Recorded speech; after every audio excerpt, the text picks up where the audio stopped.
En août 2021, Benjamin Mendy est placé en détention provisoire suite à plusieurs plaintes pour viol à son encontre.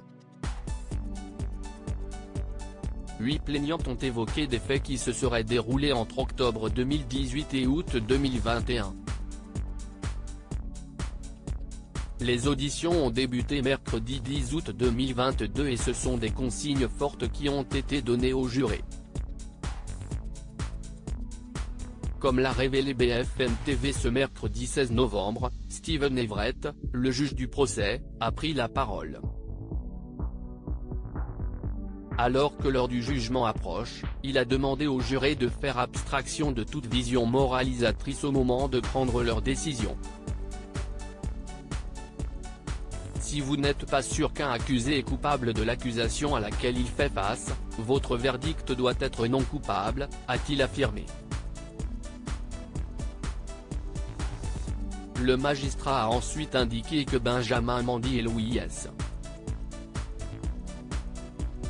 Mathury, qui font tous les deux l'objet d'accusations, n'ont pas approuvé quoi que ce soit puisque si est à l'accusation de démontrer la culpabilité des accusés, peut-on lire ensuite. Il vous appartient entièrement de décider quelles preuves sont fiables et quelles preuves ne le sont pas, a-t-il poursuivi avant d'ajouter, vous n'avez pas à décider de chaque point litigieux, seulement de ceux qui sont nécessaires pour que vous puissiez rendre vos verdicts. Voilà qui a le mérite d'être clair.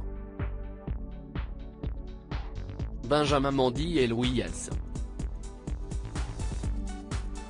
Mathury font l'objet d'accusations très similaires puisque les plaignantes ont évoqué des faits qui se seraient déroulés dans le manoir du footballeur.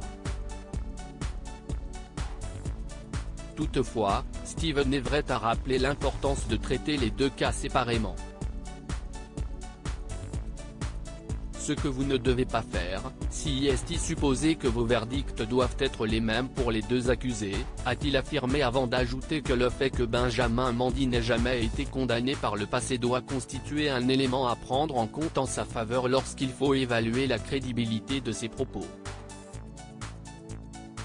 De plus, tous deux sont des personnalités publiques et il est très important que les jurés fassent la part des choses et ne se laissent pas influencer par ce qu'ils peuvent lire dans la presse.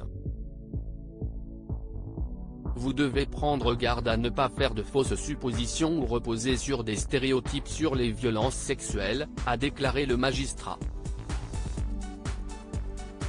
Pour rappel, Benjamin Mendy risque la prison à perpétuité et il a décidé de plaider non coupable face à toutes les accusations contre lui.